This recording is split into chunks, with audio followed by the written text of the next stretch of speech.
Hello, friends. You're listening to Profoundish. I'm Weston Hasty. I'll be joined by Alex Duquette. We're about to do a little bit of a ramble on just kind of creating things in YouTube and just art projects and that kind of thing. Then we're going to talk about some regrets we've had throughout our lives and finally wrap up with a continuation of the Never Have I Ever game that we started a couple weeks ago. It's kind of all over the place, but a lot of fun. You're listening to Profoundish.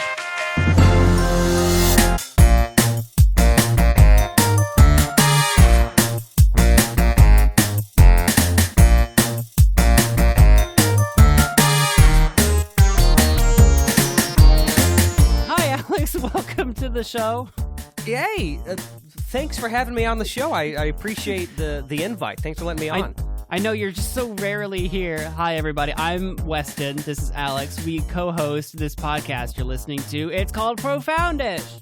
It is, but don't let them fool you. This is Weston's podcast. Like I'm the guest. I'm just featured today. I'm really pleased to be on. Maybe I can become a regular. Maybe that's a strong possibility, but I mean, you have to work really hard. You have to build up to it.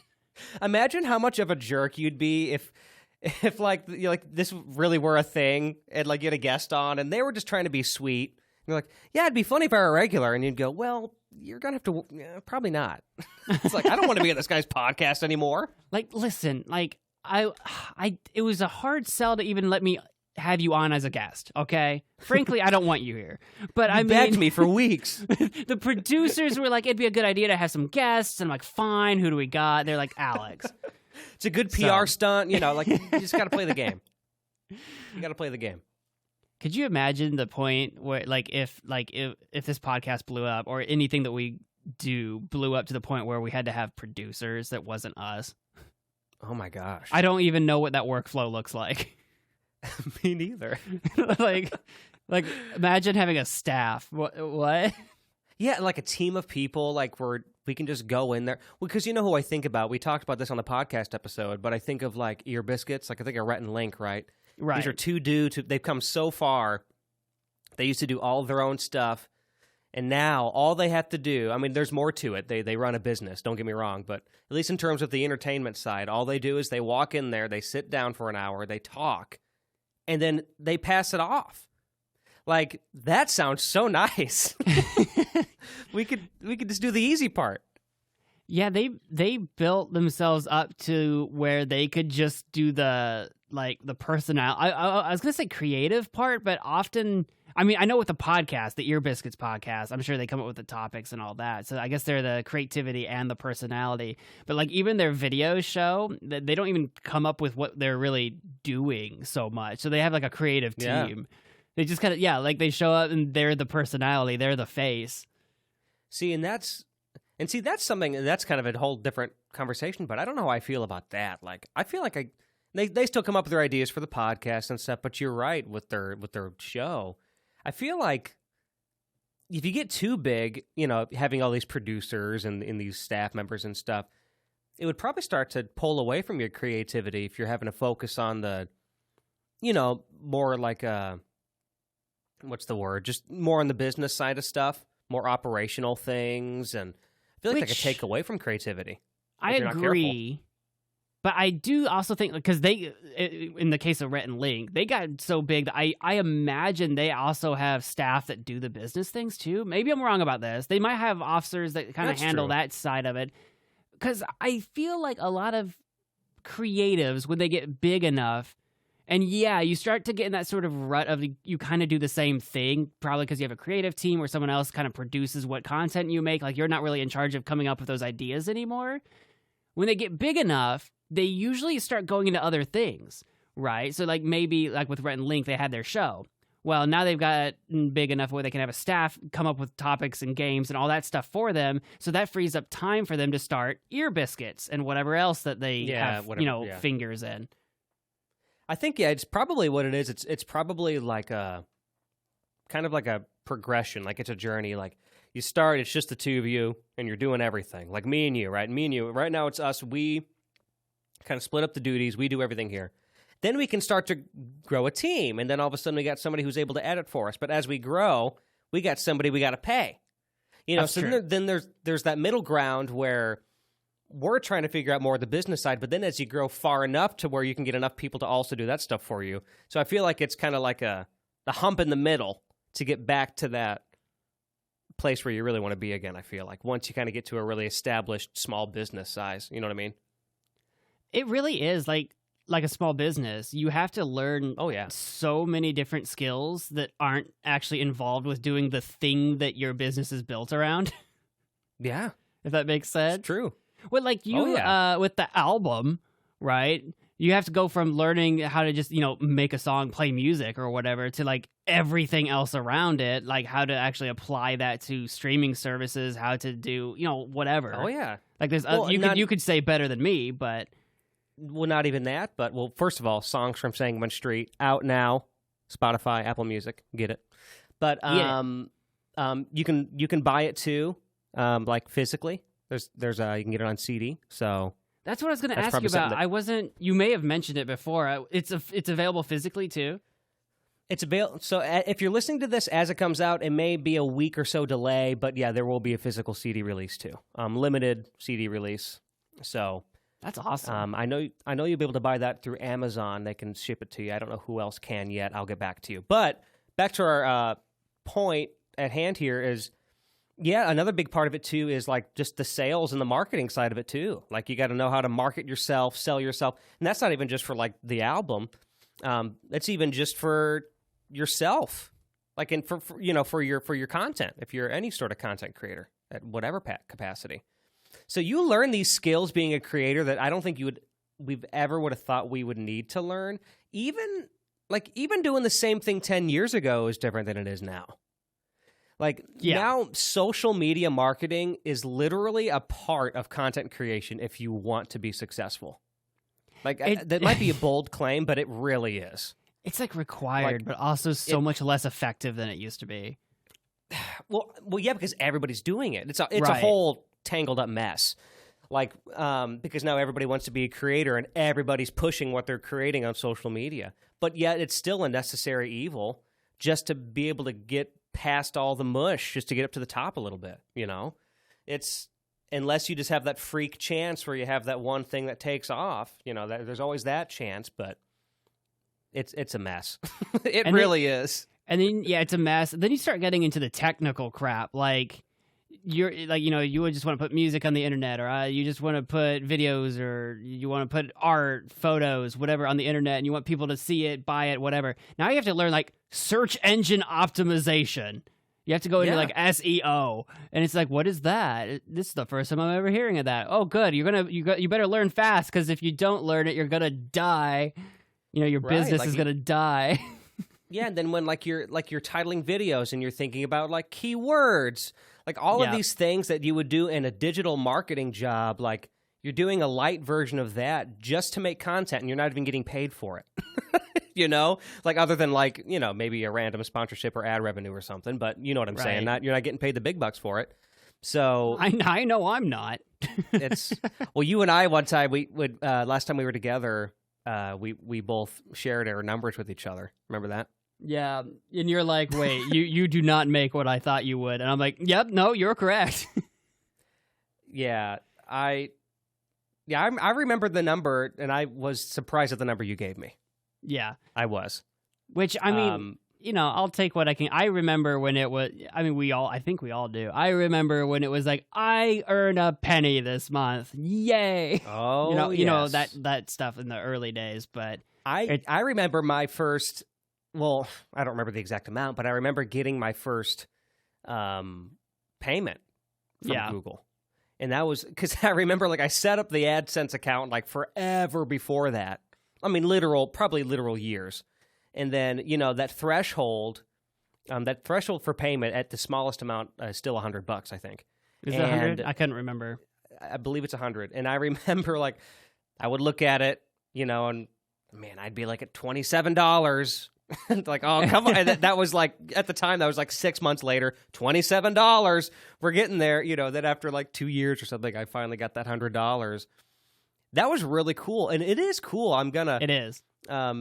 This might be a little silly, but I'm going to do a little number drop because I'm pretty pleased. I've actually seen growth significantly. before it would take 2 years to make $100, and now, like, in the last couple years, my take home from the ad revenue alone has doubled from 2021 to 2022.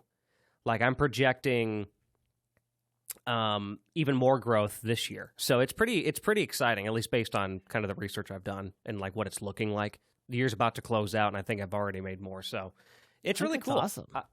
Yeah, it's cool to see that growth, even if it's still not nearly enough to make a living. It's still fun to see that growth is happening, I guess.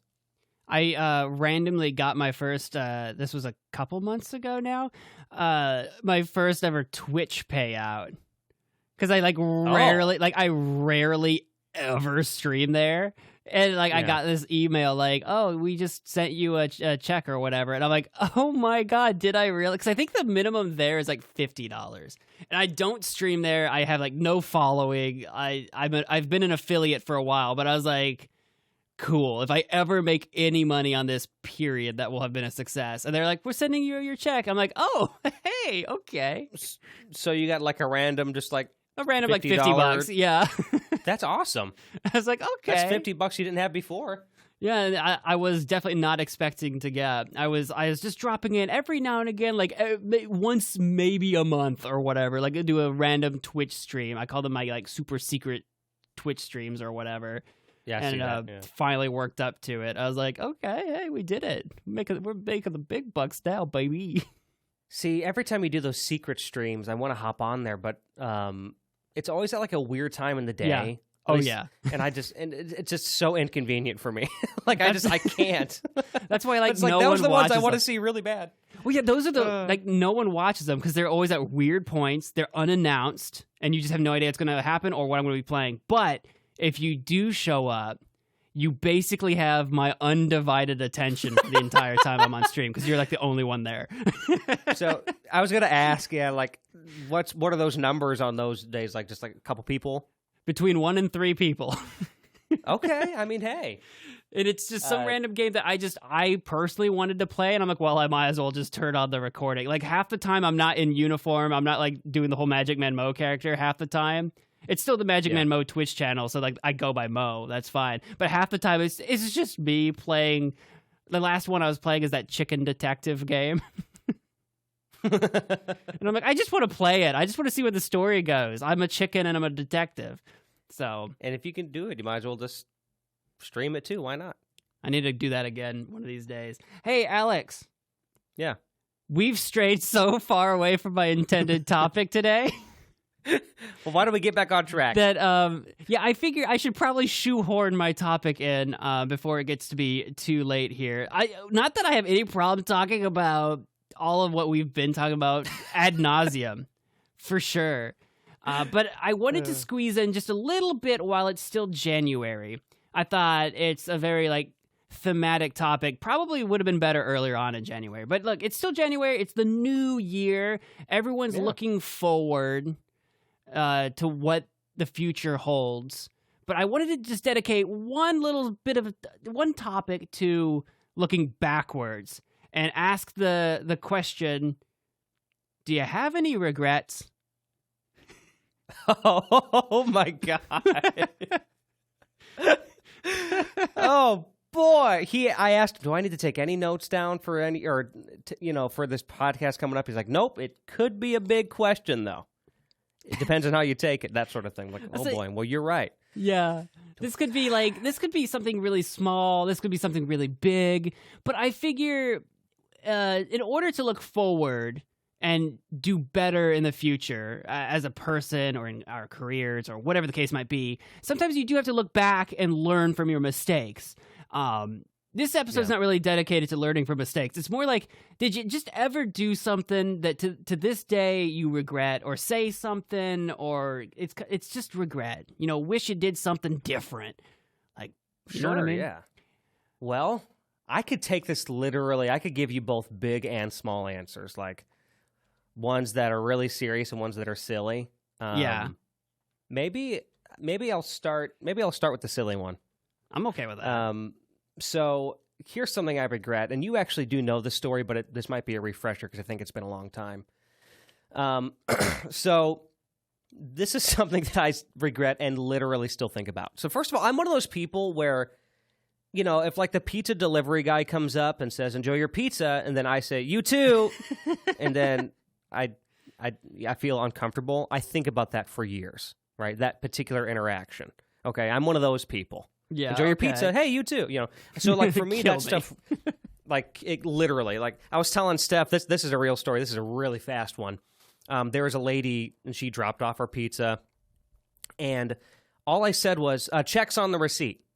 Instead of saying, like, I was trying to say the tip is on the card, but instead it said check's on the receipt, and she stopped and went, what? And I said, the check's on the tip. You have your tip. Bye. And then, like, it was just really uncomfortable. And, man, this happened in 2020, okay? I still think about this. And Steph's like, you know, that girl hasn't thought about that since, like, after that night. And I'm like, I don't care. I still think about it. So let me paint that picture. So I have lots of little regrets, like you that imagine don't really amount to anything. She's still living to this day, trying to like puzzle piece together what was that cryptic thing that random weirdo was trying to tell me. It's like, check's the check on the is receipt. on the receipt. What does it mean? I'm just so awkward in those moments. I just can't help it. But that reminds me of this is a random regret. This is so small, and I was a child. I don't remember how old I was. 10 or something. It was just a dumb thing I did as a kid. That I didn't think anything of it at all. I was coming home from school, got off the bus. I'm walking like with my brother to our house, and I'm wearing like a camo T-shirt or whatever. Like camo T-shirt and jeans or something, and we're walking at the side of the road, and there's like a car coming up the road, and for just whatever reason, just whatever imagination I was doing, I was like, oh, they're gonna see me or whatever, and I like lied down in the grass or whatever to like hide because I was like in camo, right? It's just some goofy thing, right? And that's it. But like the grass I was lying in was like the yard that belonged to the people in the car, and instead of just driving by and letting kids be kids, she like pulled over and yelled at us to get off her yard. And I just regret just like lying in her yard. And to this day, you know, I was again like 10, almost 2 decades ago. I still remember this encounter of just like hiding in a yard and feeling so silly for thinking that this camo was going to hide me. kid logic is so weird. And I still think about that to this day. Okay. I don't feel so bad now. I mean, that was a long time ago, and you're still thinking about it. I do. Well, you'll know why I still think about this story. So, when I was a wee lad, and by that I mean early 20s, it feels like so long ago. When I was in my early 20s, I worked in phone retail. So, you know, you'd go and you'd sell phones and all that fun stuff. And I was new to the job, and I remember this was for me, at the time, it really felt like a big boy job because I went from working at the Pizza Hut to doing sales. And I thought, okay, you know, I have to dress up for this. Like this, you know, I felt I was really proud and happy to be in that job at that time. And but remember, this is still in some ways customer service. So I'm dealing with people, and you never know who you're going to come across. And I remember there's a sweet old lady that came in. I was still very new to the job. And in sales, you have to, you know, you have to learn how to talk to people. And our whole part of the whole job was learn about your customer. And then once you learn about them, you can provide them services and products that suit their needs. In other words, it's just learn about them so you can trick them into buying stuff they don't need, right? So I was getting to know this customer, right? So she was older, and I remember like she asked me about me a little bit, and I said, "Oh yeah, I do music and all this stuff." And I remember her saying, "Yeah, you know, my husband was a musician. My husband did this. My husband was that, did this, was that, did this, all past tense." And I didn't think much of it. And then, oh no, as we go, I don't know if you remember this or not, but then as we go along a little bit more into the conversation, I'm getting her phone for her, and I'm getting it all set up. And then he comes up one more time in another similar conversation, and then she let the bomb drop, and she said, "My husband actually passed away just about a month ago." And in those moments when you're like in a public place, especially when you're new to this customer service role, like it can be hard to know how to react to that because at the end of the day, this is a stranger, right? Right. So it was really quiet. for a minute because she said my husband died, and I just looked at her and I said, well, at least you're getting a new phone today. Oh, and no. I have never felt so small in my life after that, because she looked at me, and the next words she said were, "Are you honestly comparing are you honestly comparing my deceased husband to a cell phone?" And I remember in that moment, I felt that's when I really felt bad, because my intentions. Now, for the record, the story ends happy. She ended up being a regular customer, and she was really sweet. Because she realized that You panicked. was just I panicked. I yeah. didn't know what to say, and because I was like, obviously, nothing could replace your No. husband. I was just trying to steer the conversation somewhere else. I should have. Nowadays, I did that role so long. I know it just. I'm so sorry for your loss. You kind of move on from there, but I just didn't think about it that way. So even though the story kind of ended okay, like she ended up being understanding and stuff, just my remark and then her immediate bite back, which I understand, it's probably still fresh in her head at that point. Like, I felt so bad. So that is a regret that I have. Like, think before you speak. Yeah, no kidding. That's just that learning moment where, think before you speak. Don't just let the first thing you're thinking of come out, Right. Just give it a little more thought. It's okay, It's okay if you're quiet. It would have been literally less awkward if you were just quiet than just saying, well, hey, you're getting a new phone. That's pretty cool. Sorry about your husband. Anyway, phone. New one. So You're how about getting this it. phone, huh? I think this is cause for celebration, in fact. Man. You have anything like that? Do you have any moments like that where, like, you kind of said something and then after it came out of your mouth, you're like, wow, I really wish it wouldn't have come out of my mouth? Especially saying something. I know I've said dumb things to people, but I'm usually pretty good about smoothing it over. That, or if I wasn't good about smoothing it over, I don't find out that I said something stupid till later. You know what I mean? Well, in a way, that's kind of good. It's almost like an ignorance is bliss sort of thing. Like, you just don't even realize it. Like, that sounds kind of nice. Like, maybe later you would feel worse, though, because you can't reverse it with that person. I guess it does depend, though. It was one of our classmates, actually. I could have swore, and I never found out if I just got him mixed up with someone else or not. But I found out, like, I saw him somewhere. I'm like, oh, I just saw you over at wherever walking your dog or something like that. I don't remember what it was. Didn't think anything of it. Said, hey, walked away. Found out later that he was confused because he had been out on a walk with his girlfriend and thought I was, like, literally just calling his girlfriend a dog. And I was like, no, that's rough. That was one of them where I said something that, like, came off rude to them because they misunderstood me, but I had no idea because I just, honest to God, thought I saw them walking a dog earlier. Like, I had just no idea. And he found out later that there was confusion. That's good. Well, God, you saying that just sparked my memories with two different small classmate stories.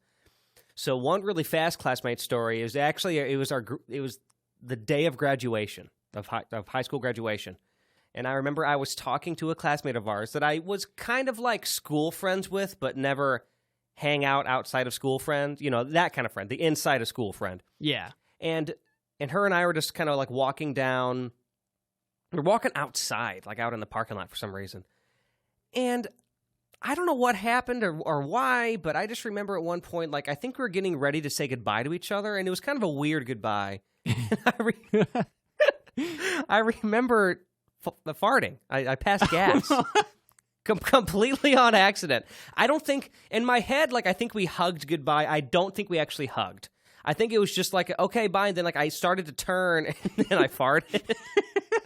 And I think I said something. I think I said, I'm so sorry. But then it's like, what, you continue the conversation? You just said goodbye. So I'm pretty sure I said sorry. It's like, and then she left. It's okay, it happens. And then I've never talked to her again. Never again? No, I haven't. Not even recently. We recently had, Weston and I had our 10-year anniversary. Or 10-year reunion, sorry. And for our class, and she was not there. So yeah, I have not been able to bring that back up. But so that happened. Oh my gosh! Well, I just like that it was, and then we never spoke again. We did it because, like, I mean, it's not like you. Like, it's not like I would see you. Like, I saw you probably soon after that, right? Like her. Like, I just was never friends with her outside of school. But friends enough to talk our last day. I don't know. That was. It's just so funny. But one that makes me feel a little more actual regret, though, and I don't know what the lesson learned necessarily is here. I guess maybe it's just pay attention better. But it is. So I knew two girls with the same name in our class, or at least in our group. One was maybe a year younger, and this was in our multimedia journalism class. And what we did was, I was like in charge. There's two groups, and I was in charge of one of the groups to make like a news segment for something. It was whatever our news thing was. Yeah, WFAL. WFAL, that's it. WFAL. Yeah. And for a while, they did two competing ones. I think she was I don't know if our teacher was experimenting with that or not. But so anyway, we had two competing ones, and I was in charge of one group, and someone else was in charge of the other. And I remember I was the editor for mine. And I remember this girl, like I did all the credits at the beginning, like starring so-and-so, so-and-so. And there was the girl that was in in my group. I knew her really well. Like, we talked a lot. And I knew the other one really well, too. But you know what I never realized is that I had their last names mixed up, and I never knew it. So when we showed this in front of the class, or it was in front of the school, whatever edition it was, can't remember which one, but it was for the whole school, I was in class with her while we played it, like with the girl that was in the group because she starred in it. Yeah. And she looked back at me while it was playing live in front of in the school, because we broadcast it through our whole school. And she said, "That's not my last name." and it was like, and it'd be one thing if I didn't know her that well, but like I knew her. And I literally thought her last name was the other girl's last name, and I got them mixed up. And that is one thing that I still think about that I still regret that, because it's like, I should have just, first of all, I guess it was just solidified in my head, but like I just should have been sure, I guess, or made sure. Or, I mean, I apologize for everything, but it was awkward. So yeah, I do regret that one. In my mind, I'm like, that's another one you can smooth over. Like, hey, I was doing a lot of editing, had the names written down. Yeah, I just swapped the positions, that kind of thing. Like, if you give me 10 minutes, I can come up with a fantastic smooth over BS. But you don't have 10 minutes in those moments. Like, I might be kind of the improv music guy, but like when it comes to just something like that and those awkward human moments, I cave. I just can't. I just say sorry, and I don't know what to say. She just turns back to you like, "That's not my name," and you're like, "Oh, well, at least you're getting a new phone." Full circle. It's just your go-to phrase. God. It's so bad. At least you get a new phone, so long as you take it. There's your phrase. I don't remember where it came from. I have a catchphrase, so long as you take it, but Alex remembers it better than me. I don't remember. I remember most things better than Weston. Actually, that's just true. That is just true. You did just have the other night, you were on our monthly Discord call with my Discord members, and you had this weird, I can't remember what it was now, but you had a weird random memory that I didn't remember. So that was kind of shocking. I can't remember what that was, but it's like, how did he know that? What was I talking about? Yeah. Oh, it was. Nope, I lost it. It's gone. I don't remember what I remembered. Well, that's okay. You did remember it, and that's what matters. I was going to ask you, so do you have any more? Because I've got one in my mind too, or not one in particular, but something kind of bigger to share. But do you have any more kind of deeper regrets, or kind of, you know what I mean, or something that's a little more? I do. They're not very good for like stories, because it's not like a story. Like one of the biggest ones, because, and this is more topical, because I just recently finished going back to school actually to finish my degree. So I often think about how I regret how long it took me to do that, and some of the decisions I made along the way in terms of what I did in classes and what I kind of picked up and what I kind of dropped, and my general trajectory in college. I often regret how I handled college life. I had a lot going on, that I can use to kind of excuse and try to understand and at least kind of like forgive my past self for making so many mistakes. But that doesn't change the fact that I do deeply regret taking this long to finally wrap up what I needed to do to wrap up.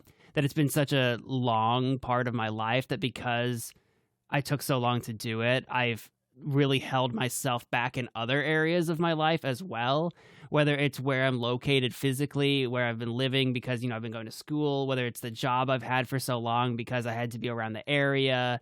Like, there's so much tied into the amount of time it took me to just like finish up my schooling that resulted in me doing a lot of other things that I feel like were holding me back from other things I'd rather be doing with my life. And I think about that a lot. That's a big one for me. I totally understand that. First and foremost, though, you graduated, and maybe your trajectory was different. Obviously, this whole thing isn't to for us to just tell each other, well, don't regret this. But I do want to say, maybe it took you longer than it took some other people, but I'm sure it feels cathartic to have finished it. Like you did the thing that you've been regretting for a long time, or at least thinking about with regret, like it's taken so long. Like you did it though, right? And it'd be different if you were an old man and you're like, I never did it, and I wish I would have. You closed it out. That you closed that book. You closed that chapter. That would have been a much bigger regret for sure. And I don't want to dive into the BS of but it helps make me who I am. No. I'm not gonna hide behind that nonsense. It's just it is a regret that it took this long. And I've gotten there now, but I do kick myself. I kick myself I should have done this, and this at that and that and that and that time. Because and I'm talking about years of decisions being made, so it's hard. It doesn't make it for a very good story to pick out specific moments. Really, oh yeah, this class I shouldn't have freaking blew it off all the time, or oh yeah, I should have organized this better, or I should have there's so many decisions along the way that ended up leading to where I am. So it doesn't make for a fantastic story, but gosh, doesn't need to. I have some similar regrets as well. Actually, mine begin in high school. I regret because, so first and foremost, I don't really for a long time I did regret because I actually never finished college. I know you know that, but that might be news to someone listening. But I never finished secondary school, and secondary school is high school. Oh, then what? I always thought that's what I get for not graduating college. Yeah, I didn't know the difference. At least in the States, if you're listening to this, I don't know how international our audience might be, but if you're listening to this elsewhere, this is how it works in the States. Primary school is actually all the way up through middle school. Secondary school is high school, and then college is higher education. So you can call it that. You can call that tertiary education. Was oh. I actually went to college for a little while for teaching secondary education, so I actually spent some clinical times in high schools. You know what? Yep. Maybe I knew that. I think I did know that at one point. Who knows? Point is, I didn't graduate college. Are you surprised? No. I'm just kidding. Thank you for clarifying, though. But yeah, so for me, it starts in high school. I wasn't a good student, and I don't I don't hate who I am now because of it, but I do look back and I really wish I would have taken the act of studying and developing that discipline more seriously, because I really was such a bad student, even to my teachers and stuff. And I remember, because here's the stuff I regret too. I was also kind of ugly about it. I loved high school, actually. I loved my friends, loved doing all that. I loved the social stuff, but at the same time, I was not getting by too well with my grades. I was a C, D grade student, and with the occasional B. And this wasn't because I'm stupid. It was because I was lazy, and I never wanted to do it. And I remember, anytime I applied myself, I'd always get the grades up, but then I would just not care. I just didn't care. And I remember there's a teacher that you and I both know, and this is kind of a standalone regret too. This kind of is a story, I guess, a little bit. But I remember she'd kind of pull me aside and she'd say, like, we can get you, like, do you need a tutor? Like, you're really struggling here.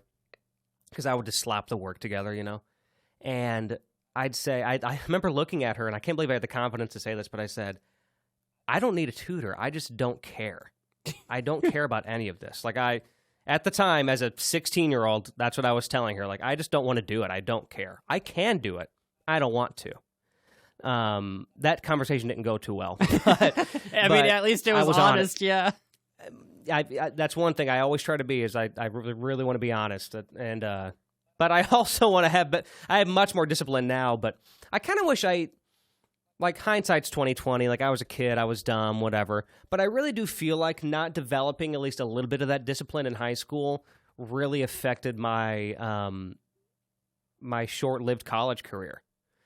It was a lot of ins and outs. I was taking classes, I'd drop a couple. I really wasn't focused on like what I wanted to do, and I didn't know what I wanted to do, and there's a bigger thing there. But looking back, I feel like in high school, if I would have had a little bit more discipline and realized what results could come from that maybe I'd be a little bit, I maybe would have had a different college trajectory. Plus, if I did really well in school, which I think I could have if I just would have tried, who knows, I could have had some school paid for because I didn't do any scholarship programs because I didn't care. I just didn't care.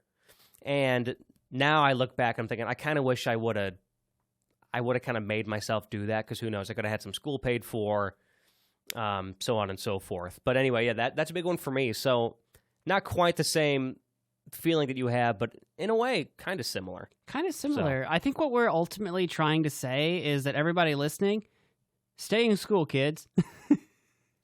Yeah, stay in school, and yeah, just tough through it. Tough through it. One other thing I want to touch on too is my other big regret isn't really a story, but it's like something we talked about in our New Year's episode. Yeah. Which is I regret not what I've done, but how many things that I like evaded or haven't done. Like ignored, should have done, yeah, that sort of thing. Like my whole thing about one of my goals is to say yes to more opportunities. There's been a lot of opportunities that I've turned down that I regret, just because I was scared of what could happen, even though like it could have been a great opportunity. So I try not to think about that too much because what's the point? It's gone. But there's new opportunities always coming, and that's what I try to look at now. But it's hard to not look back and realize, God, I should have just done that because who knows where that could have led me. That sort of thing. That's a big one. I can't think of specific ones off the top of my head, but I know whether it's been in contact with like emails with people or if it's been offers or whatever, if something comes your way and it seems scary, maybe that's a good reason to try it is because it seems scary and you don't know what's going to come of it. Yeah, missing on those opportunities. Maybe nothing comes of it, but you don't know what will or will not come of it until you do it. So I get that. Even social opportunities. Like I'm very introverted. That can be a big thing too. Like there's been times I can think of specific times, none that are story worthy, but where like I was invited to go do something with some people that maybe I didn't know too well, or I could have had the potential to meet somebody new, or like I wish I just would have said yes to that because who knows who I could have met, right? Like I could have met my next best friend, or I could have met a future business partner. Like you never know. And I kind of wish I would have said. I still wish I'd say yes to more social opportunities. It's just so easy to say no and stay in your little hole. I still regret not. I was invited with a group of kind of like acquaintances in a program that I was a part of many years ago. I was invited to go with them as a group to like someone's like a dorm or something like that and like play some Settlers of Catan or something. It was like a game night. And I turned it down because I was like, oh, I can't. I'm busy. I got this, that, and whatever to do. And I just remember like briefly like hating myself for turning that down because like 75% of the things that I needed to do, I just blew off and didn't do that night anyway. So I very easily could have gone to this social opportunity and gotten to know these guys that I kind of knew in passing a little bit, but never got to like get close to and make friends. Basically, I turned down a possible friend making opportunity with people I knew, and I thought they were kind of cool people or whatever.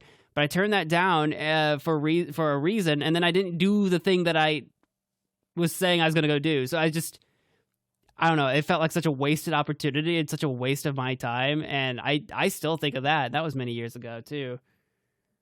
Yeah, it's hard.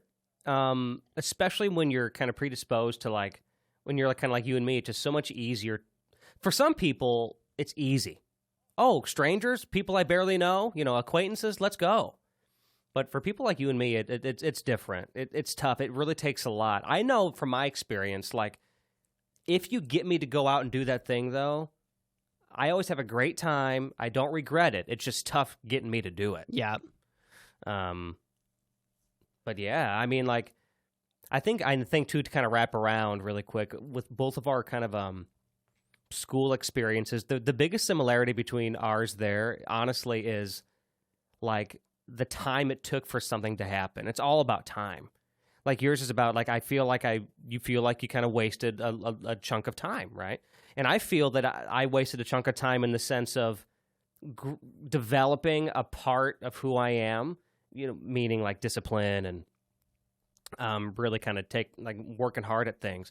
Like that took me longer than I wish I would have too. I didn't learn that lesson until I was a little bit older. Like time is such a big thing. Like it's so easy to look back and go, well, there goes that time. Yeah. But we've got so much future ahead of us, though. We do. We have a lot of future ahead of us. We're young. In fact, I think it's time to move into our next segment while we are still young. So.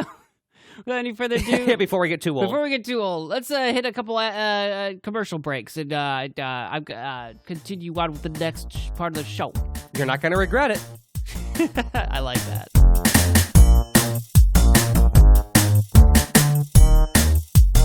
Profoundish is brought to you in part by A Hasty Podcast, my own personal podcast talking about life, games, media, and sometimes featuring guests. Look for it on YouTube, Spotify, or wherever you listen to podcasts. Profoundish is brought to you in part by my music. I'm a singer, songwriter, and multi-instrumentalist. Most of my songs tell stories, some real, some not, but all of them speak to an experience that we all share, the human condition. Search my name, Alex Duquette, on any streaming platform. Thanks for listening.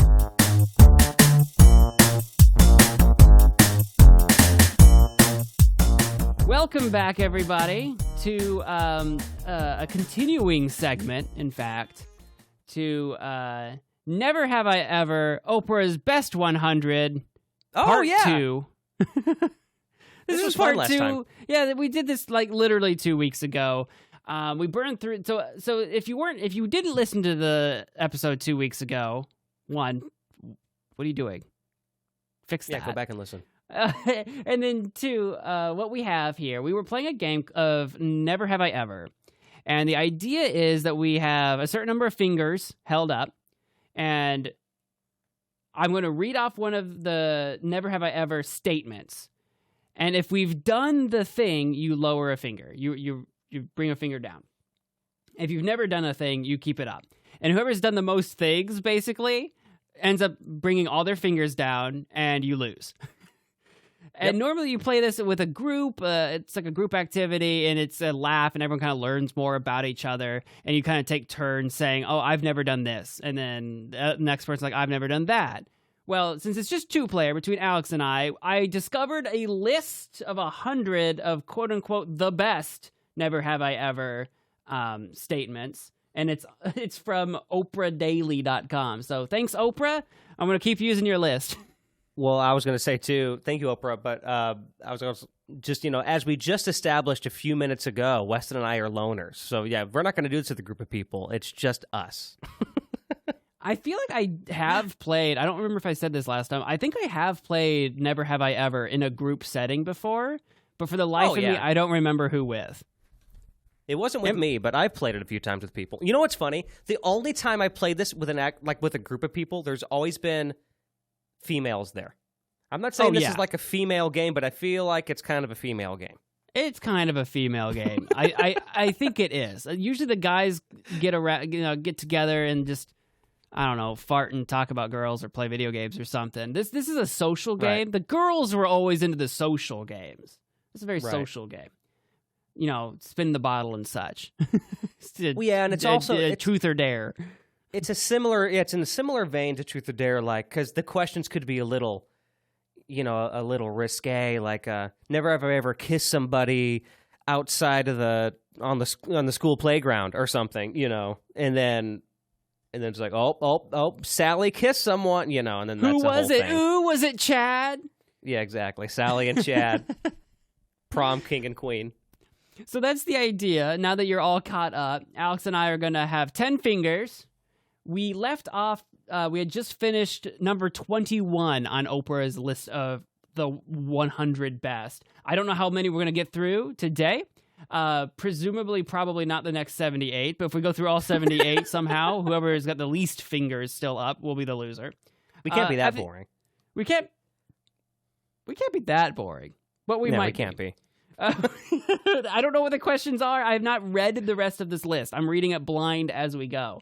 Perfect. I think last time we had an agreement that whoever lost had to write like a haiku about the other person or something on Twitter. Yeah. Hasn't happened yet. Same rules? Yeah, same rules. Same rules. We'll do it that way. So whoever loses this has to write a haiku about the other person on Twitter. Yeah, I think it was like a haiku, like praising the other person, like saying or giving a compliment about the other person. Yeah. All right, here we go. 10 fingers up. This is number 22, first of the day. Never have I ever used someone else's toothbrush. This one, I don't think I have. No, I don't think I ever have. I'm actually kind of super picky about mouth stuff. I'm not a germaphobe, but like mouths, I don't like sharing. Yeah, for me, it's kind of a similar thing. Like, I might, like if I'm, like I'll kiss somebody. Okay, let me just use my significant other, Steph. Like, I will kiss Steph, I will drink after her, but I don't think I could ever use her toothbrush. And I don't think I ever have with anybody. That's just a different... Because think about what that represents. It's cleaning the gunk off your teeth. Right. Ugh. No, that's psychologically, it's gross somehow. Because, I've heard that where it's like, oh, yeah, just borrow your significant others, whether it's your boyfriend, your girlfriend, whatever. Borrow their toothbrush. What's the big deal? It's like, the big deal is that it's a cleaning instrument. Oh, but you kiss. What's the big deal? I don't know. It's psychology or something. Yeah, it is. It's your brain. But either way, my fingers are staying up on that one. Next one. Never have I ever clogged someone else's toilet. Have you ever clogged someone else's toilet? Well, I've clogged my own plenty of times. I've clogged my own. Have I ever clogged somebody? No, I think I would remember if I did, because that's embarrassing.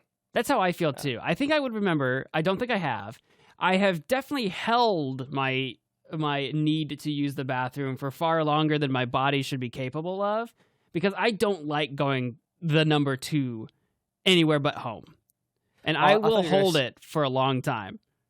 So is it because you don't like going at someone else's house, or is it because you're afraid that you might clog it? No, I'm not afraid of clogging someone's toilet, although I probably should be, because I'm a nightmare to use the bathroom after. Like, you don't know this about me because I don't dookie at other people's houses, but like... No, you don't. I don't. I refuse, because I'm so we've talked about this, about how I eat and drink just anything. I'm a walking, nuclear dump. It's, it's not good. I would hate to be your toilet after you've been gone for, 3 days. It's like, oh, God, he's back. No, please. Please, just take me down. Hello, Clarice. My toilet's name's Clarice. Oh, God. No, but that's very real. Anyway. I believe it. Moving on. Never have I ever fallen asleep in public. I have absolutely fallen asleep in public, so I'm putting a finger down on that one. I was very confused when I woke up. I have dozed off on a bus. I have dozed off on a bench on quad. And I think I've dozed off somewhere else, I don't know, just head down in a library or something. Okay. I guess then, I've slept on a plane. So, that's public So I guess that counts. Does a plane count? Because a lot of planes are like intended to be slept in. Does a plane count as in public? Maybe it does. I guess it depends on how we're phrasing this question. Because when I thought of like in public, like a place that you shouldn't be sleeping when there's people around. That's what I was thinking too. But like sleeping on a plane is pretty common. Then again, one of mine was on a bus, so maybe that. Well, I don't know if that's more or less weird. I feel like that's more weird than a plane. I feel like it's a little more weird than a plane, but I don't know. I'd say because I think the only time I have slept in public was that. I mean, any other time I've fallen asleep at a time when I shouldn't have is just like if I'm like with people watching a movie and I just get tired and I fall asleep. But that's not really public. That's just like with your friends. So, although if that's at a movie theater, that is public-ish. You know what? I lied. I have fallen asleep at a movie theater before with a bunch of people in there. In fact, I was with you I think that time. It was a big group of us. Oh, really? I fell asleep for like 7 minutes, and one of our friends like nudged me awake. Yeah. So I guess does that count? I think so. I think we're both putting a finger down on this one. Okay. Well, let's put a finger down on it. Nothing super embarrassing, but we have fallen asleep in public. I used to be so good about never falling asleep during movies. Now, I like never go out to see a movie anymore, but I'll watch movies in, and I have to fight so hard to not fall asleep. It's ridiculous. I am so old. It's terrible. I'm with you, man. I've been like that forever. Join the club. It's terrible. Next one. Never have I ever kissed someone in public. I have done that, so I got to put a finger down on that. Yeah, I've done that too. I usually am not a big PDA person. I'm not usually either. Usually they have to initiate that. I just remember, and actually, I don't mind. I mean, it's Steph, so I don't mind name dropping at all. I remember before her and I were, like we were just kind of becoming an official thing, and I remember I was playing a gig here in town. Actually, it was actually this festival outside of town, but and she drove like 50 minutes to come see me play at the show. I thought, okay, she's pretty. At least she's kind of serious about this. She's willing to drive an hour to come see me play. And so she came out, and like my bandmates didn't really know about her yet, but her and I were close enough to where like I think I kissed her a couple times. Nothing, not just a kiss, just little kisses. But then I met up with her. Like I hopped off stage. We were like, it was like before we started, and she was out in the crowd, and I went up to her and I said, "Are you okay if I kiss you right now?" And I asked it in such a way where it was like. Luckily, she says it was kind of cute because it was just like I know we're in public, but do you mind if I kiss you on the lips? And then she was like, yeah, that's fine. It's funny because now I don't think she'd want to do that. But now she knows you well enough to be embarrassed by you. Yeah, that's exactly right. Because now she knows me and she knows the implications of being with me. And I'm just saying. But anyway, yes. So I did kiss her in public there, and there was a bunch of people, and I was like. And, you know, in those moments, I felt like I was walking on water. I got this new girl in my life. I was feeling good. I was playing a show. About to play a show, Head Rush. Man, it was great. So, yeah, I did. That's one of the few times I've ever done it, though. I don't think haven't done it much besides that. So, yeah, fingers down. I'm not name dropping mine because I am with no one right now. So that's okay. So we're gonna just leave those in the past. But yeah, I have. It was like, well, his name was Alex. He was about to play a show. Wait a minute. I was wearing a wig. I drove many hours you're like, to see. Wait a minute. You're like, I was experimenting with cross-dressing that day. I was like, wait a second. Steph never went to your show. It was me. That would be such a crazy reveal. Like, I know it's so outlandish. But that's like a funny like movie scene or something. Like a movie scene or a sitcom or something. Yeah. It's like, wait a second. Hold up. All right, the next one. Never have I ever fought in public. Now, I assume define fight.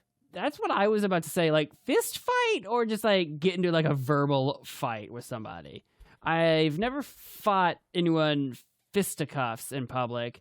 Other than, like, there was this one time my brother and I were, like, fight. I mean, it wasn't, like, a real fight. We were just, like, fighting, but not over anything. Just, like, like boxing or whatever, just literally play fighting, but we were like doing it kind of like serious or whatever in like an alleyway in town. That was kind of public, but that was just because we were bored. I don't really count. I don't count that. There was literally no one around. That seems a little different because it's like, hey, let's go fight.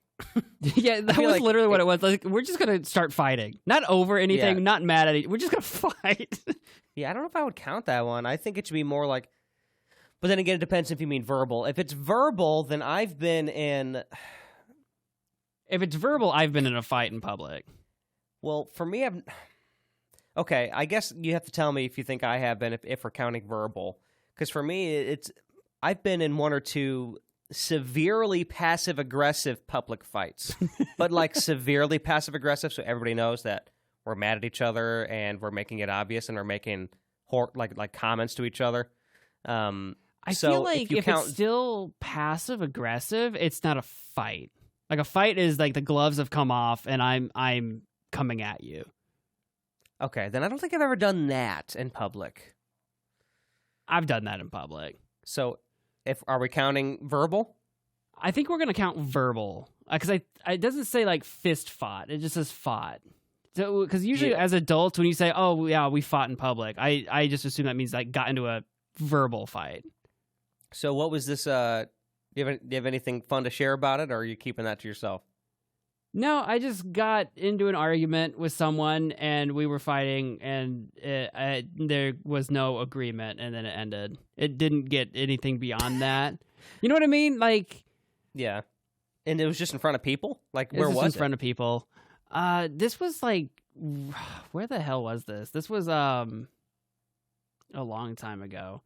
I know I've gotten into like random fights in public with like family, like just an argument over something like silly. I can think of stuff like that where, like if I try to think of a specific story, actually the first one that comes to my mind is I got in this like argument with my mom because she wouldn't let me order spicy Cajun chicken because she thought it'd be too spicy for me.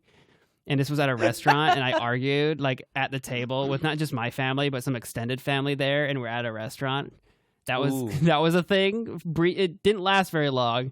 I mean, it was with my mom, obviously. That was not going to be an extended fight. But that's like one that jumps to my mind that I still think about to this day. I was so mad she wouldn't let me order this Cajun chicken. And I wasn't young. Like, I was like, I don't know, 18 or something. I was an adult. All right. Wow. So I was like, what? Okay. Well, and I was like, what? I would have thought that too. I know. I was like, what's happening right now? That is kind of that is pretty old for her to be like, say, no, you can't get it. If I wasn't an adult, maybe I was like 17 or something. But I was like old. I'm like, what are you what? Putting your foot down on my order? What? Anyway, That's one that still comes to my mind. I think that's the best example I could think of. That's a good story that I can laugh about now. But that's funny. Well, there you go. Put your finger down. All right, I'll put a finger down. I'm already down to 7. Holy crap. All right. Yeah, next one. Living a crazy life here. We're living La Vida Loca here. Never have I ever dined and dashed. I've never done that. I've never done that. I have Now, there was a reason for this. I have accidentally left a tab open at a bar, but they knew me there. I've done that too. And the next time I was there, it's like, oh, hey, I know this, like some weird thing went down or whatever. You actually left without paying. I'm like, oh my God, and I paid and it was fine. But I've never like dined and dashed for real. I guess I technically didn't even just leave an unpaid tab because I accidentally just left I left without my card. Like I just went home. And then when it was even weirder because I was playing there that night too. It's just a bar in Champaign, and I remember like I guess I had an open tab. Some places hold on to the cards, others don't. But anyway, they held on to my card, and then I went home, and then I remember the next morning I needed my card, and I thought, oh my God, I lost it. And then I retraced my steps, and I went back, and everything was good. So, but yeah, I haven't.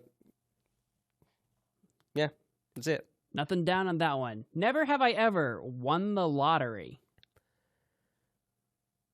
I mean, does like a $5 scratch-off count? That's what I was about to say. Does a scratch-off count? I've won a scratch-off. Not for very much, a couple bucks, but I've won a scratch-off. Do we want to count scratch-offs? Or like the actual, like you buy like numbers? Well, does this count? My stepdad recently won a decent sum of money, and the lotto office is here in Memphis, and he doesn't live here. He lives like an hour away, and he said, "Hey, if you go cash this in under your name, I'll like you'll get a portion, and I'll get a portion. I'll give you $20,000." It's like, holy shit. God, that'd be awesome. I wish it was that much. So does that count? Because technically it was registered under my name, under the state of Tennessee. Legally, as far as the state of Tennessee is concerned, you won the lottery. But between you and me, you didn't win that lottery. Okay, finger stays up. If we're not counting scratch-offs, my finger stays up as well. I've never won an actual, like little lotto or the regular lotto or Powerball or any of that. Speaking of regrets, remember when we gave our friend a fake lotto ticket for his birthday one year? Oh my gosh, so yeah. horrible. I think I got a fake one. I think I got a fake one year too, and I was looking at it, I'm like, what? Hold on a minute, did I win? I think I'd gotten a fake one once before too. They're convincing from us or at from somebody first. else? I don't remember who it was from. It might have been one of you. It might have been like Justin or something. I don't remember. Because maybe that was the reason why we got it for Justin, because I remember doing it for him because he was really into the scratch-offs for a while. And like I remember that we would always, like in our college days, he would always go to the gas station to get like a scratch-off. And I just remember thinking, this would be so funny. And we did it, and I felt so bad because he was into it for a second. Well, I mean, you don't feel bad. I know mean, that's like, the point. Like, but... it's the point. And I think we were like all relatively freshly 18, maybe 19 or whatever. Yeah, we were so the kids, lottery like, was whatever. new, and it was just, it was all good fun. Yeah. All right. Fingers up. Never have I ever had to go to court. I'm curious what you're going to say. I've never had to go to court. I've had to go to the courthouse, but I don't think that's what they mean. Okay. I've been to court once. Do you know why? I did go to court for someone else, but like I just as a guest. I don't think that counts. No, I think that's different. You I went did to go to court. I court. think you told me about this. What'd you go to court for? Traffic court. Yeah, you did tell me about this in a previous episode of Profoundish, I think. Oh, really? Okay. I think you actually mentioned that. I think so. Maybe it was the car episode then? I don't know. It was considered reckless driving. Yes. I was speeding. I was going really fast on a road that I shouldn't be going fast on, basically. So, yeah, I had to go to traffic court, and I had to pay a fine and all that stuff. And I was on court supervision for a year, which basically meant if I got pulled over again for, like, the same thing, like for speeding it in any capacity within the next year, I'd have my license taken away for, like, a year. So, or it might have been 6 months. So either way, I was a very good boy that year, and then I've also stayed a good boy in the car. I really don't speed like that anymore. That was kind of an eye-opener, because I thought, well, crap, I don't want to take like 4 hours out of my day to go to traffic court, pay this huge fine, So anyway, yeah, traffic court, that was fun. It was hilarious, though, because I remember I wanted to just do my part, so I went in there, I was dressed up, I put on a tie, like I literally, and everyone else in traffic court is like miserable, half dead inside, barely there, you know what I mean? And I'm sitting there looking all like prim and proper. And I don't know and luckily I had my record on my side, because my record was literally clean before that. So, because reckless driving, the way that I did it, like at least because there's different classes of, like there's like Class B, Class A, reckless driving, all kinds of stuff.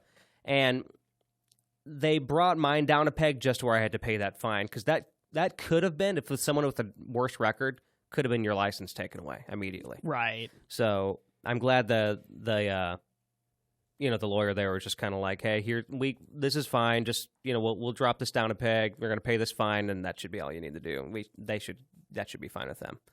So anyway, yeah, traffic court. Yep, I feel like I remember that story. I'm glad you got off easy then. Yeah, but me too. I'm sure I told you guys at the time too, because this was like, we were in our early 20s, and I remember being like, oh my God, I don't need this right now. It was just like, I didn't have that kind of money to spend. Like, yeah, but that's what you get for being stupid on the road. So don't do it, kids. Stay in school and don't be stupid on the road. I really mean this, like truly mean the road one. It's not worth it. Especially the road one. Yeah. God. Do not do it. All right, this next one. Never have I ever been to a destination wedding. Now, I had to Google destination wedding because I didn't know what that meant. Yeah, because I think does Justin count? Because that's like multiple hours away. From us, it is. So a destination wedding, simply put, is a wedding that takes place outside of the city or town that the soon-to-be married couple currently lives in. So whether a wedding takes place at a location an hour away from the couple's current hometown or a few states away, it is considered a destination. But they lived there, so it doesn't count. They lived there, so Justin's I don't think counts. I've been to a destination wedding where the wedding didn't take place at where the couple lived. So I guess I've been to one. It wasn't far, like not that far, but it definitely wasn't where they lived. So I guess I have. Dang, you got me beat here. I've only been to weddings that were in the towns or areas that people already lived in. I thought the destination wedding was always, if you have to go stay somewhere to go to this wedding, that's a destination wedding. That's what I would have thought. But like then I read the definition. Sense, though. Yeah. Yeah. Huh, okay. And mine's not even that far. It was the same state, and it wasn't even very far. Again, it might have only been like an hour drive. But then like the definition literally says an hour away. So I guess I have to count it. Yeah. Huh. So I don't have a special story there. I just went to a wedding that wasn't horribly far, but I guess it counts. I guess it counts, yeah. It was a good wedding. I'm down to 6 fingers. What are you down to? 7. 7? All right. I'm losing this one so far. Okay. You are. Never have I ever lied to a boss. I have. I've lied. I've absolutely lied to a boss. Lots of times.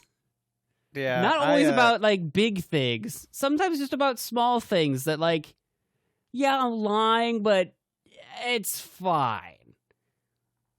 Yeah. You know what I mean? Nothing I'll get into specifically. But yeah, I have. It is, but for me, similar things. It was really nothing ever big. I remember one time I had to kind of fudge the truth a little bit. This was during kind of more serious times of the pandemic, and I really needed. So I worked this job, and they were really not lenient with providing you time off, and I remember that I kind of used, like, we used to have to take this thing every day. Like, you'd have to answer this questionnaire before we'd go into work. Like, if you've had any of these symptoms in the last 72 hours, mark this, hit yes. And then if it does, it says, okay, you'll have to be out for the next 72 hours until these symptoms don't show up anymore. Now, the symptoms are pretty, like, vague. Like, it was like, if you've had, like a stuffy nose, or diarrhea, or it was just so many things, right? Because this is during a time when just any symptom could have been tied to COVID or whatever. And so I remember, like, one morning I thought, that's a different morning, but I needed to have time off for something very important they weren't willing to give me time off for. So what I had to do, and maybe they even knew about it, considering the timing of it all, but I called them up and said, hey, I'm having one of these symptoms, and all it was like sniffles. It was nothing, right? I thought, but you know what? It's kind of true, kind of not, whatever. So I had to have 72 hours off, and then I was able to get the time off to do what I needed to do. So I had to kind of lie and say that I had COVID symptoms when I didn't. That's one I'm willing to share. But technically, it was just really stretching the truth, because I did have the sniffles. Yeah, so, I've never needed to lie about the COVID stuff. Usually my stuff's just really like, I've lied about like why I'm like late to work, or sure, yeah. Like something like at work where it's like, did you do this? Sure, I did. And I didn't, and I had to do it later, or like, just really stuff like that. Nothing like major that I would be like, oh yeah, I'm trying to cover something up or anything like that. So, but sure, that's good. Yeah, I was wondering. I've lied, but like, I don't, speaking of regrets, I don't regret any of my lies. There's nothing that's blown up in my face or anything. That's good. That's good. All right. Never have I ever crashed a wedding. I have not. No, I have No. not crashed a wedding. The only weddings I've been to, I was invited to my knowledge. Like good old boys. Like good old boys. Never have I ever kissed more than one person in 24 hours. No, I've never I'm not kissed the... more than one person. Nope, I have not. Yeah, I don't even know like I really thinking- thought about it. Like, I'm not that kind of guy. Was there ever like a time I have I never done that. kissed my mom or something goodnight and then woke up and then kissed someone else? It's like, nope, I don't think so. I guess that's true. I guess it doesn't even have to be like a romantic kiss. I will say this, not going to go into details. I think 48 hours is true. This one really weird time in my life, 48 hours. Oh. There was 2 different lips that were kissed. But that was a long time ago and a very weird time that maybe I'll share with you when we're not on a podcast. oh, spicy. Oh, spicy. Yeah. Okay, well, fine then. I will discuss later, maybe. I don't think I've ever done this. I'm not. I don't have the opportunity to kiss multiple people ever. So, never have I ever pranked someone. Have I pranked? I mean, anyone? I've pranked plenty of people. I'm sure I've pranked people like little rib, like little teasing little ribs. Like I can't think of like a good prank. Well, gag gifts, are those kind of pranks? That's Like I'm imagining you. well- You know that I'm not gonna go to this. You know what you and I got. Or the group got Peach Yes. for like Christmas one year, Christmas Yes, or his birthday I or immediately something. know. So like gag gifts is that a prank? Well, the only part of that could be considered a prank is that he had to bring it home. Like bringing it home would be the prank. I He think really 'cause it's like didn't the have to. embarrassment. No, but he did though apparently because I think he said like his mom saw it or something. I can't believe that got discovered by his mom. That's so funny. You guys did that crap for me too. Another year. Yeah, we did actually. So but see, I don't know if I consider those pranks. A prank is like- do, but It's like tricking somebody into thinking something or doing something they wouldn't do, or like even like jumping out and scaring somebody. I'd almost consider a prank. Like not a prank, but it's close. Like an example is I once had a elaborate scheme to make, speaking of bosses, an old boss of mine think that I was in love with him, like genuinely, and I was getting everybody involved. Like, I think Alex likes you. And for the record, just to make sure everyone understands, I am heterosexual, and my boss is heterosexual as well. So this wouldn't have been like we're not actually romantically interested in each other. And so, but it was, he was kind of squirmish and stuff, and that way went on for weeks. And then I said, "Hey, can I talk to you just alone for a minute?" And then he kind of thought it was coming. And then I said, because it was an April Fool's prank, I didn't mention that part. And Okay. then I pulled him to the side and said, "I want to talk to you for a second." And he was like, "Oh no." And then I said, "April Fool's Day." Because he like knew it was coming because I got everyone involved in it. I'm still so proud of that one. that's a good one. So that's a prank. I think I count no, that. doesn't have to go that long. So it doesn't have to go that long, but like if you want to count that gift as a prank, I would do it. That's just kind of a gray area, I think. Okay. I'm trying to think if there's anything else that I've done, because April Fool's is a good one. Have I ever done like a good April Fool's prank? I'm sure I have. This is where like my famous terrible memory comes in. It's like, what have I done? I've done something. I think I did an April Fool's prank on my YouTube channel for like my viewers, like on a stream. I don't remember what that it counts. was though. I feel like I did. Yeah, if you can think of anything April Fool's, then that definitely counts. I'll count it. I'll say I've pranked in some way. I can't think of a great story, but I'll say that I've done it. I've definitely done little tricksy things that I think are like pretty mundane pranks. Nothing big, nothing like what you did to your boss really. More elaborate like that. Just kind of goofy things. Yeah, and that's mainly what I've done too. I just wanted to share the cream of the crop. That was a pretty good I was one. so proud of that. That was fun. Never have I ever had a one-night stand. I have not. I have not had a one-night stand. Not the one-night stand kind of guy. No, me neither. Never have I ever re-gifted a gift. I've never done that. Have you? No, I don't think I could have it in me to do it. I have not done that.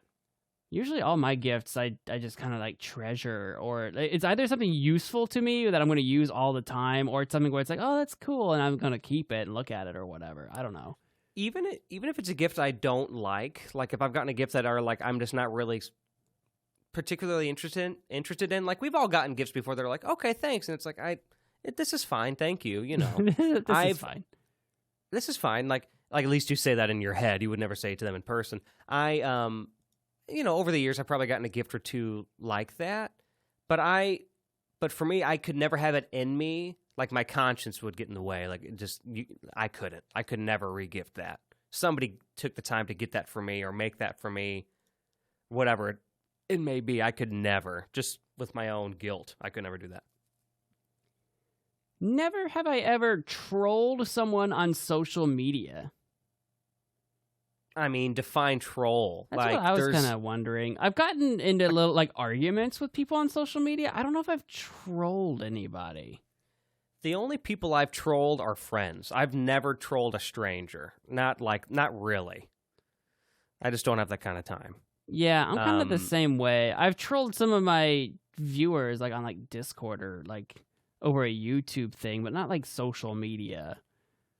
I think that's different because I think what they mean is you're in the comments on Facebook or even on YouTube, wherever you're at, just trolling everybody. That's different.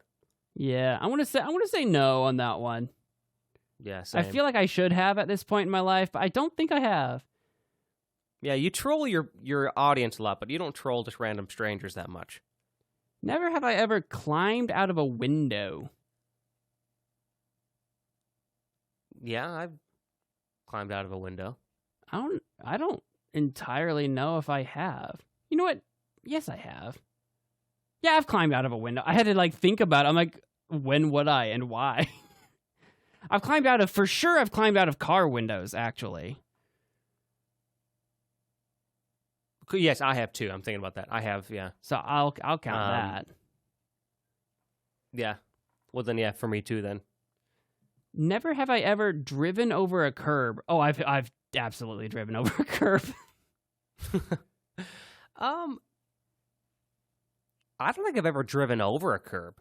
I have driven over. I think I drove over a curb last week. I've scuffed them up pretty bad. I don't think I've ever driven over one. So, yeah, I'm staying up. I say I'm never at speed, but it's be just a tight turn, taken a little too tightly, nothing crazy. Yeah, I hear you. I don't think I have. I've gotten close.